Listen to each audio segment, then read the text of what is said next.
Paz de Jesus ao seu coração. Sou Zânio, sou um pastor cristão, eleitor brasileiro, um patriota. Gostaria aqui de deixar minha contribuição a respeito do panorama político que o Brasil tem vivido nos últimos meses e principalmente nos últimos dias. Tem me levado muito a pensar, a estudar, tenho acompanhado, tenho lido e também estou interagindo. Isso, vou prestar alguns esclarecimentos aqui. Tem se falado muito sobre incauto. Um adjetivo desprovido de cautela, precaução, cuidado, uma pessoa desprevenida, imprudente, que não demonstra malícia, uma pessoa ingênua. O Senhor, na sua palavra, o Senhor Deus Todo-Poderoso, nas Sagradas Escrituras, diz: meu povo morre porque lhes falta conhecimento, entendimento. O soberano, então, envia seu Filho amado Jesus para nos salvar, para restaurar esse relacionamento, nos reconciliando com o Pai. E ele vem para ser Senhor de todos os que reconhecem como enviado da parte de Deus, único e suficiente Salvador. Jesus disse: vocês erram porque vocês não conhecem as Sagradas Escrituras nem o poder de Deus. Vamos à política, então. Política. A palavra que tem por muitos significados diferentes. O principal conceito está ligado ao ato de governar, de tomar decisões. A política é ligada ao governo e suas decisões, ao conceito de Estado. É preciso um relacionamento político, então, para que os governantes tomem decisões que atendam às necessidades dos cidadãos. A palavra política tem origem no termo grego politike, união de outras duas palavras, polis e tikos. Polis significa cidade, tikos, um termo que significa o bem comum dos cidadãos. Politike significa, então, o governo da cidade para o bem comum de todos os cidadãos. O surgimento da política aconteceu lá na Grécia Antiga, depois da formação das cidades gregas chamadas cidade-estado. Foi a necessidade que tiveram de criar um sistema de organização para o funcionamento das cidades-estado. Foi daí que surgiu a forma de governo que se conhece hoje, chamada política. Bom, aconteceu que depois surgiram classes sociais, populares, e também desejavam participar das decisões relativas à cidade. Foi exatamente nesse modelo político que surgiram alguns conceitos que ainda hoje fazem parte da política. Por exemplo, a igualdade de todas as pessoas diante da lei, tanto para os direitos como para as obrigações. O direito ao voto, direito também de participação nas assembleias, nas decisões, nas reformas sociais que beneficiassem os cidadãos. E falando em reforma, é exatamente esse é o assunto que está em alta no Brasil, né? A necessidade de organizar, de reformar. Vamos direto então ao cenário político brasileiro. Na Praça dos Três Poderes em Brasília, trabalham em conjunto a representatividade, o equilíbrio entre o judiciário à esquerda, o legislativo no centro e o executivo à direita. À esquerda, temos o Poder Judiciário, que é composto por juízes e tribunais. O Judiciário do Brasil aplica, assim, as leis. Não são empregados de ninguém, obedecem à lei e à sua consciência. São indicados pelos presidentes, então, que no seu mandato na República, eles indicam os magistrados, os ministros e os desembargadores. Então, esse poder judiciário, ele é um agrupamento público formado por 5 órgãos. É o STF, Supremo Tribunal Federal, o STJ, Superior Tribunal de Justiça, o TST, Tribunal Superior do Trabalho, TSE, Tribunal Superior Eleitoral, e o STM, Superior Tribunal Militar. Todos esses 5 órgãos jurisdicionam o Brasil inteiro. O STF, o Supremo Tribunal Federal, é o mais alto cargo da mais alta instância do Poder Judiciário brasileiro e está no cargo como presidente Dias Toffoli. Também exerce, além de presidente do STF, simultaneamente a presidência do Conselho Nacional de Justiça, CNJ, cuja competência principal é guardar a Constituição. O Dias Toffoli ele é o quarto na linha de sucessão presidencial, caso haja necessidade. Bom, no centro, então, temos o Legislativo, é o Congresso, é o nível mais alto do poder legislativo do Brasil e divide o Executivo, que é o governo, e o Judiciário, os tribunais, a tarefa de conduzir o país. Sua principal função é elaborar, debater, aperfeiçoar e aprovar leis. É formado pelo Senado e pela Câmara dos Deputados. Então, nenhum projeto de lei iniciado na Câmara, ele vai para frente sem antes ser analisado, revisado pelo Senado. Do mesmo modo, nenhum projeto pelo Senado vai para frente sem antes ser analisado pela Câmara, né? E depois de então analisado, eles vão para a presidência da República e aí o presidente, aceitando, autorizando, dá uma sanção, então vira lei. O Congresso do Brasil ele é bicameral. O que é isso? É um sistema composto por duas casas. No centro ali, no Legislativo, tem aquelas duas torres. Tem o Senado e tem a Câmara. Tem aquelas duas copas ali brancas que muitas vezes as pessoas perguntam: o que é aquilo? É um prato? Não, uma copa para baixo, à esquerda, é onde ficam os senadores, né? Significa a reflexão, a maturidade. Normalmente são políticos com mais idade. Então diz que está fechado, com a copa para baixo. E a outra que está virada para cima, é onde ficam os deputados. Ali está aberto, né? Dá uma ideia de abertura, efervescência. São os representantes do povo, enquanto que a copa para baixo, eles são os representantes dos 26 estados, mais um que é o Distrito Federal. Então, as 27, né, unidades federativas do Brasil. As funções do parlamento, que é uma assembleia composta por membros eleitos, são chamados parlamentares, elas representam a política dos cidadãos dentro da estrutura governamental de um regime constitucional. E a Constituição é de competência exclusiva do Congresso. É uma ação conjunta entre senadores e deputados. Nós estamos na 56ª legislatura, tanto no Senado quanto na Câmara. No Senado são 81 senadores, como o presidente, o Davi Alcolumbre. Além de presidir o Senado Federal, o senador eleito também se torna presidente do Congresso Nacional.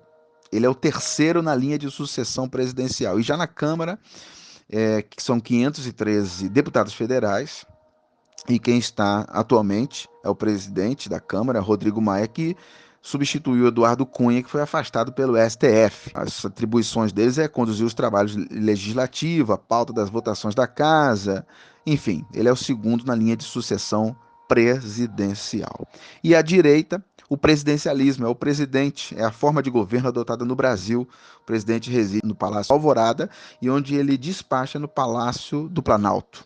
Esse sistema de governo, o presidente tem a função de representar o país, função de chefe de Estado, além de ser o responsável por grande parte das decisões ligadas à administração do Estado, que é a função de chefe de Estado. A Constituição Federal é a maior lei, ela foi elaborada pelos constituintes, senadores e deputados, que são representantes do povo, estão inseridas nela deveres e direitos do homem, o serviço que o Estado deve prestar a todos. Agora vamos ao cenário político que Jair Messias Bolsonaro, presidente, quando assumiu o executivo do Brasil, como estava? O caos.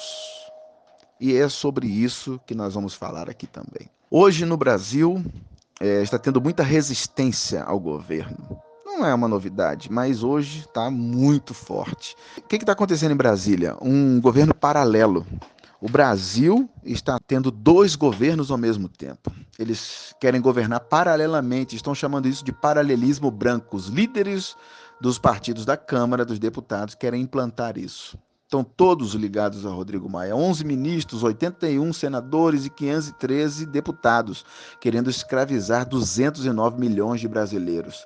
Claro que menos a bancada do PSL, que são 50 deputados e 4 senadores. Eles não querem dialogar, essa ala nacional sempre está chantageando a velha política do toma lá da cá, querem criar leis, que são o legislativo, querem aprovar essas leis, esses projetos de leis entre eles, sem o consentimento do povo brasileiro, na calada, e também sem o consentimento do presidente Bolsonaro. É claro que para virar lei o presidente vai ter que sancionar, né? Rodrigo Maia então está se afastando do governo para tentar governar paralelamente junto com a oposição, os da esquerda e os do centrão. Esse é um plano para governar pelo legislativo, até se antecipando ao governo, uma vez que deputados e senadores, eles aprovam as leis e o presidente da República que faz a sanção delas.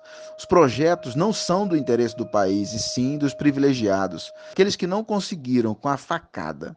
Eles estão tentando agora com várias punhaladas nas costas. Eles estão tentando esvaziar o discurso do presidente Bolsonaro, dos ministros, seus respectivos projetos, as pastas e tudo isso que fala sobre reforma da Previdência, lei, pacote anticrime, corrupção, né?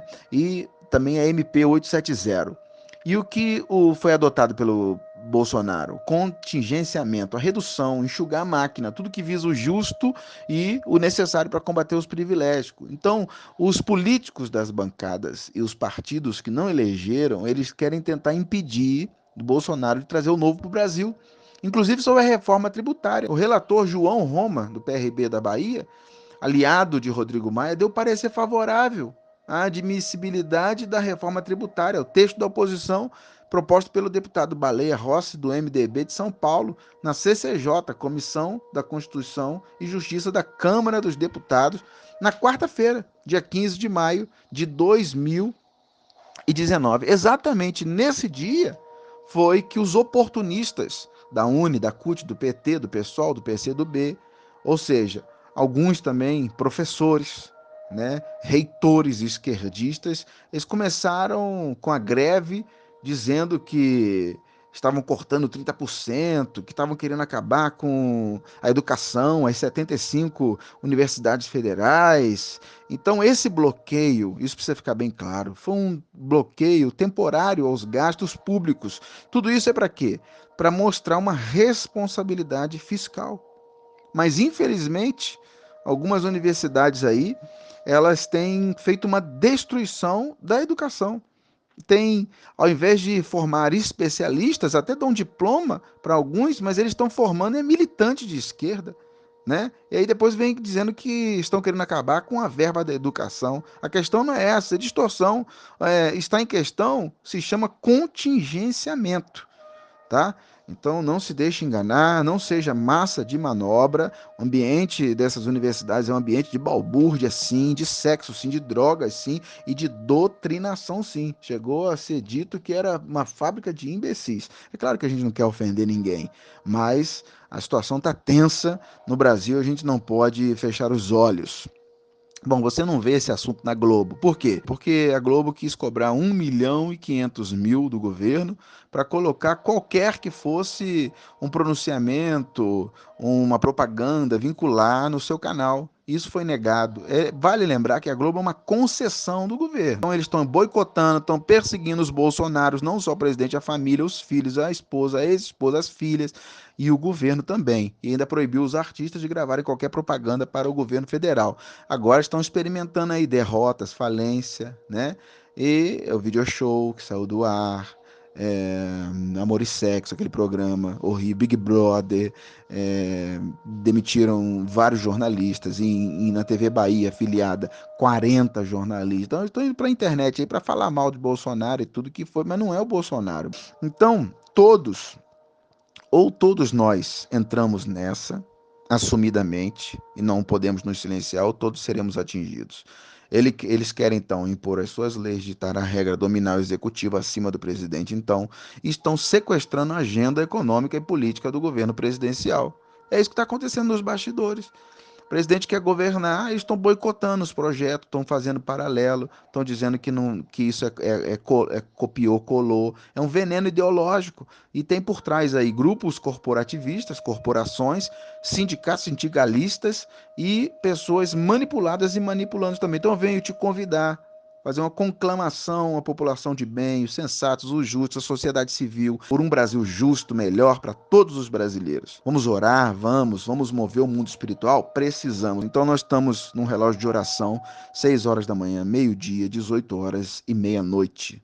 A palavra do Senhor diz, 2 Crônicas, capítulo 7, verso 14, se o meu povo que se chama pelo meu nome se humilhar, orar, se arrepender dos seus maus caminhos, do céu eu o ouvirei, perdoarei os seus pecados e sararei a sua terra. Então, que contribuição que a gente pode fazer? Orar. Orar pela ignorância nossa de não discutir política. Se você não discute, alguém vai discutir por você, você não vai poder reclamar, não vai poder murmurar nada depois, né?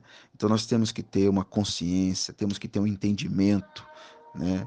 É saber votar bem, orar por aqueles que se vendem por qualquer coisa, pelo povo, pelo pecado também, que nós sabemos que existe, pelos nossos pecados, humilhar, arrepender, comprometer com o Senhor, Deus Todo-Poderoso, com Jesus, com o Espírito Santo, ter caráter reto, sincero, verdadeiro, transparente, assumido, ser fiel na maneira de pensar, sentir, falar e agir. Aí Deus vai ouvir, Deus vai perdoar, Deus vai sarar a nossa terra.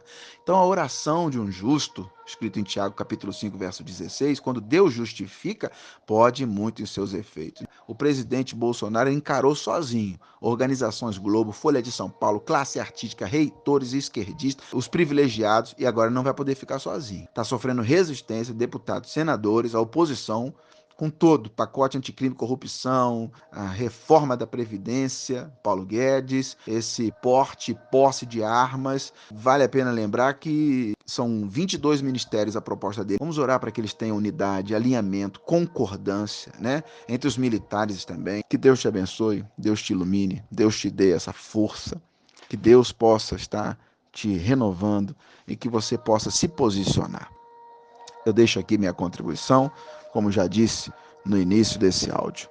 Sou um pastor, né? Mas sou um cristão, sou um eleitor, sou um brasileiro e sou um patriota. Querendo responder, compartilhar, przanior@hotmail.com. Que Deus te abençoe, que Deus nos abençoe, que Deus abençoe o Brasil, que Deus abençoe o nosso presidente Jair Messias Bolsonaro, sua casa, sua família, os ministros, as pastas, os ministérios. Deus abençoe, em nome de Jesus. Amém.